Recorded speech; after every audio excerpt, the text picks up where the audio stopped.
Today, meet the Valley dentist who's making a difference on Extreme Makeover from day one and whose transformation he thinks is the most memorable.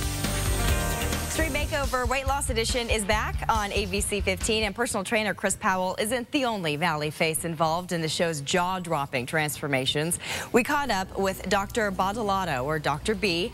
Ashley, who you might recognize from last year, was actually in for a checkup when we stopped by his office.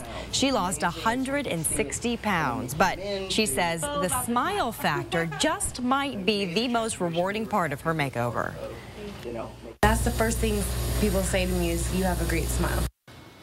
And Dr. B says he was hooked on the show from episode 1 because of the look in people's eyes as they see their new smile for the first time.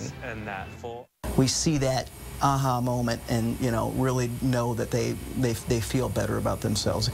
He says David, who you saw on tonight's episode, had one of the best smile makeovers he's ever seen. He lost more than 200 pounds in 18 months, a transformation that's now getting national attention. Dr. B's office is Studio B Smiles near the Loop 101 in Shea. Casting for season 4 is underway, by the way. We covered the Valley audition last month.